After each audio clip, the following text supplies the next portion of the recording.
dahil sa katotohanang ipinapangaral ng Santa Iglesia Katolika na hindi maitanggi ng mga protestante sa lungatang aral at pahayag ng mga pastor.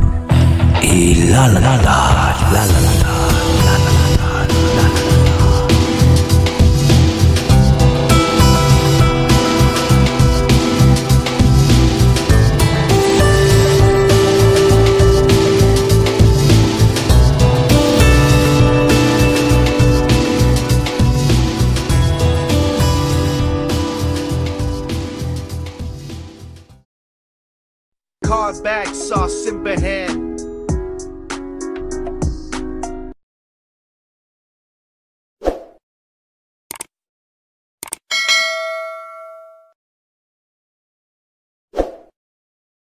Okay, so atin pong tatalakayin mga kapatid ang isa namang review sa naganap na debate. It was happened 2 years ago. Yan, June 4, 2022, nangyari po itong debate ni Brother Wendell Talibong sa kay Pastor Alexander Santos. So sa debate nito mga kapatid ay meron tayong mga aral na matututunan po dito. So I hope na maging gabay din po ito para po sa pagtatanggol natin sa ating pananampalataya sa kung sino man ng mga ibang sekta ng pananampalataya na gusto pong sirain o gibain po yung ating pinaniniwalaan o yung ating pong pinapanampalatayanan. So ito po mga kapatid, pakinggan po natin muna ang videong ito, no, na sa cross-examination ni Brother Wendell Talibong. This is regard to the papacy or the first pope of the Catholic Church, which is Saint Peter. Ako ang pahayag mo, sabi mo na ang batayan mo ay Biblia lang at hindi mga history o referensya. Sinabi mo kanina na hindi maaaring si San Pedro ang unang papa batay sa Biblia. Tanong, sino ang unang papa sa simbahang Katoliko batay sa Biblia kung hindi si San Pedro? Ang sagot ko dyan, hindi naman kasi ako historically ginawa ng Katoliko, first pope siya ang unang Santo Papa, based nga doon sa sinasabi niya sa Matthew. So, iyon, wala akong alam na papa na nasa Bible or tinatawag na Pope when it comes to King James Version.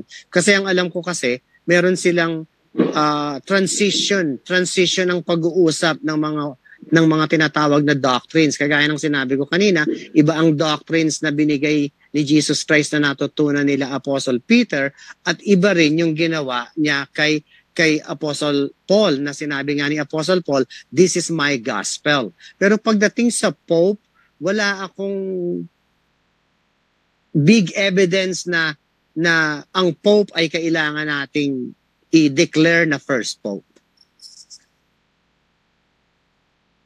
Dito po mga kapatid, mga kaibigan, malinaw po dito na tinanong sa ni Brother Wendell na kung hindi si Saint Peter yung first Pope, sino? So, malinaw naman po yung sagot ni Pastor Alexander Santos na wala siyang matibay na patunay na kung sino man yung first Pope. No?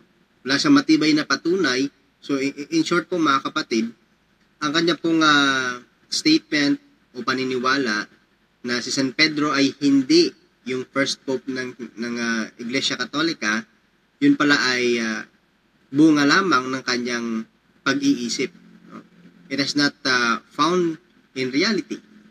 No? Mismo siya ay umamin na ito ay walang basihan, walang references. No? At pakinggan po natin yung patuloy o karugtong na cross-examine ni Brother Wendell Talibong dito kay Pastor Alexander Santos. Follow up na tanong. Sabi mo kanina na di maaring magiging papa si San Pedro batay sa Biblia. at wala kang ebidensya. Aaminin mo ba ngayon na nang sinabi mo na hindi maaring si San Pedro ang unang papa ng simbahang Katoliko, ngunit hindi mo alam kung sino ang tunay na papa ng simbahang Katoliko na una kung hindi si San Pedro? Okay, bigyan ko ng benefit of the doubt. Okay, sige, aaminin ko na Ayan, so, sabi niya, bibigyan daw ng benefit of the doubt. Aaminin niya na siya yung papa. na si San Pedro yung papa. Aminin ko, okay? Okay. Aminin ko, ngayon. Pero, pagdating kay Apostle Paul, nagkaroon ng transition ang salvation na even Peter na sinasabi niyong papa, naniwala na rin siya na ang salvation ay spiritual. Okay. So, ang question lang po ni Brother Wendell ay connection po dun sa pagiging pope ni Saint Peter. Pero nag-jump up naman siya sa isang persona naman, which is Saint Paul. And then, So kung papansinin mo yung sagot ko, oo, sige, si Peter that time. Okay? okay, si Peter that time. Okay. So, kinito po, tumututol siya na si San Pedro ang unang papa ng Iglesia Katolika. And then, dito na po, no, ay tinanggap niya na si San Pedro ang unang papa. So dito pa lang po mga kapatid ay malinaw na nakikita po natin na ang katotohanan ay hindi po natin pwedeng itago. No? Hindi po natin pwedeng mapigilan yan. So lalabas at lalabas talaga yan. So during the cross-examination, very clear po yung nangyari na cross-examine siya ni Brother Wendell. Nakita yung katotohanan doon na si San Pedro talaga ay pinaniniwalaan niya na rin, no, na Pope, unang Papa ng Iglesia Katolika. Pagiging papa, parang meron akong konting against, pero binigyan ko na lang ng benefit of the doubt na Okay, so, ang pagiging Papa daw, meron siyang konting against. Okay. So, let's analyze sa salitang binitawan po ni Pastor Alex. Meron siyang konting against. So, meaning to say, hindi siya pala totally na against o hindi niya tanggap na si San Pedro ang unang papa or the first pope of the Catholic Church. Rather, we clearly hear, according to him, na meron siyang a little doubt, a little concern regarding the papacy or the seat of Saint Peter. Okay?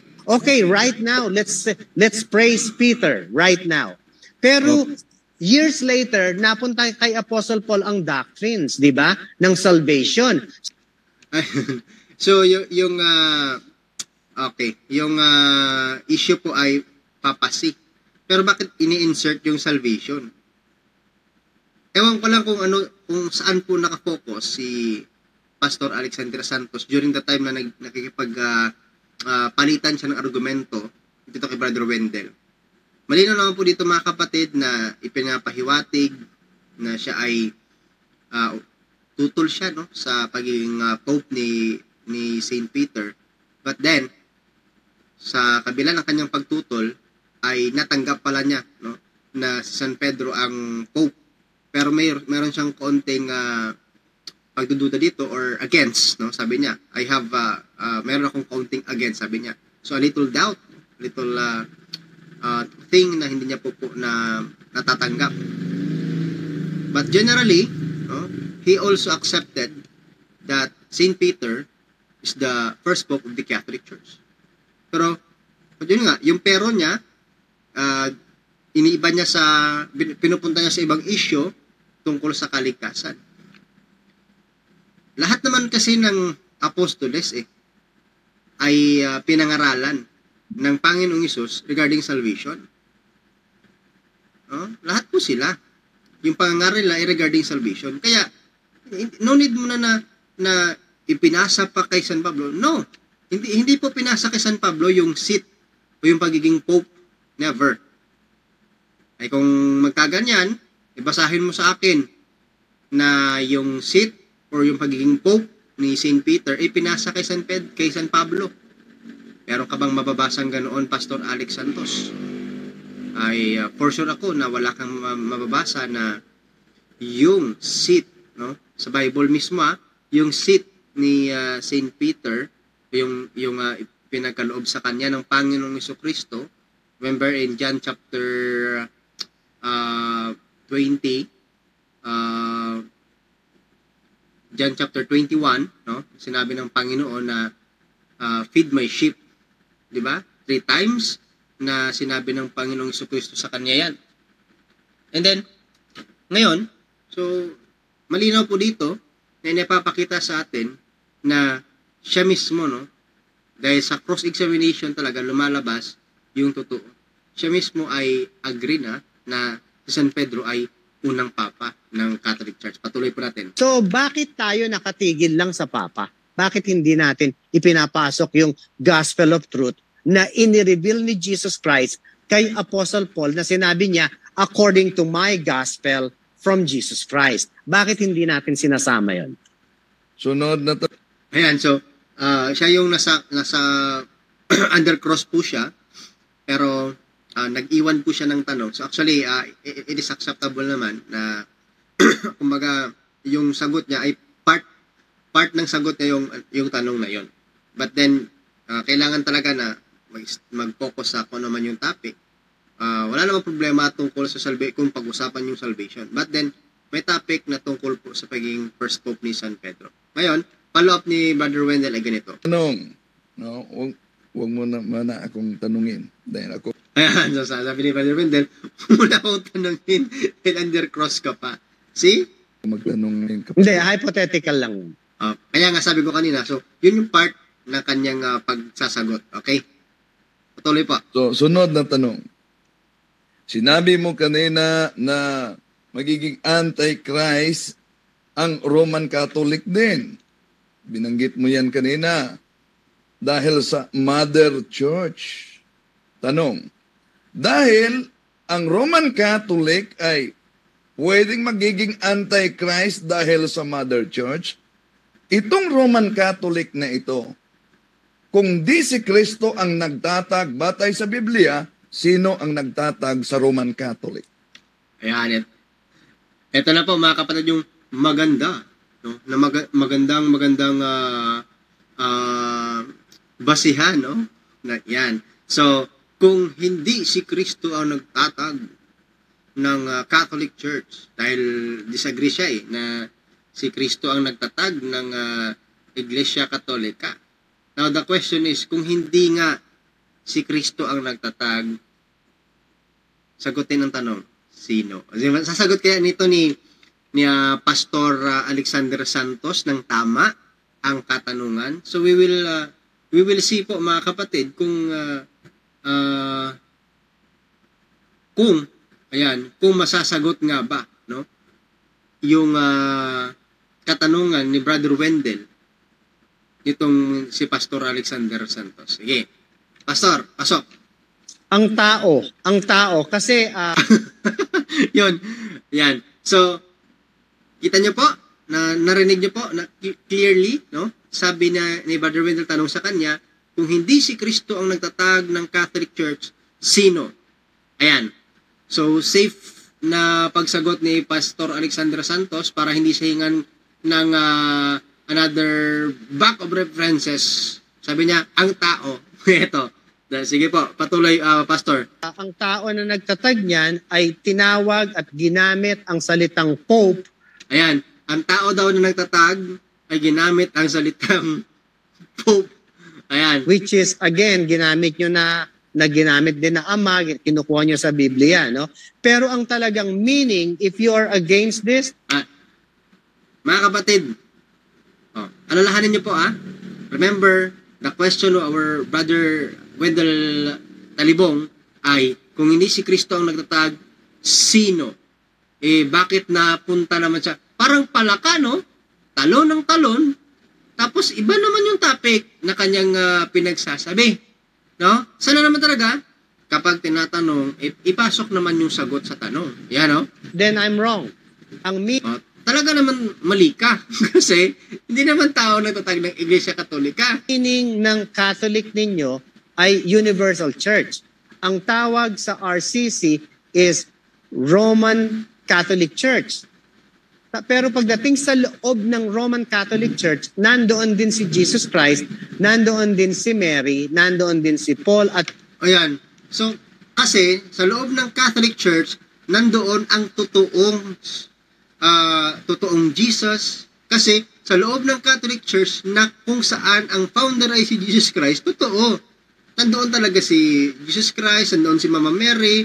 Dito po, no, ay nire-respeto, malaki ang respeto sa Catholic Church kay Mama Mary, na kung saan itong si Mama Mary ay malaki yung participation for the salvation na palagi mo pong pinopoint out na kahit hindi naman yun yung tanong, ini-insert mo, but dahil binanggit mo na regarding kay Mama Mary, talagang nandyan yan sa Catholic Church. Dahil yan ang real founded by our Lord Jesus Christ. Malinaw yan. Nandyan si St. Paul, nandyan si St. Peter. So ito yung malinaw. Sige po, pakinggan natin yung kanyang karagdagang pagsagot. kung maraming mga saints. So, kasi parang sounds na inggit siya dahil ang Iglesia Katolika maraming saints. Ewan ko na lang bakit wala sa inyong saints. it's indirect, it is very deceiving, and it's very complex. Kasi nga, Bible is deceiving. So that's my answer. Ang Bible pala ay deceiving para sa kanya. Sige po, Brother Wendell, follow up. Follow up na tanong. Sabi mo, ang tao ang nagtatag ng simbahang Katoliko. Follow up. Sino ang pangalan ng taong yan na nagtatag sa simbahang Katoliko?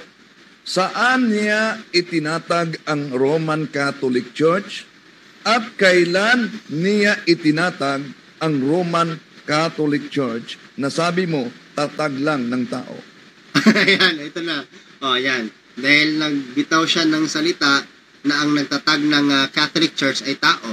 Ngayon, follow-up question ni Brother Wendell. Sino ang pangalan ng taong iyan? Saan itinatag ang Catholic Church? Kailan itinatag ang Catholic Church ng sinasabi mong tao?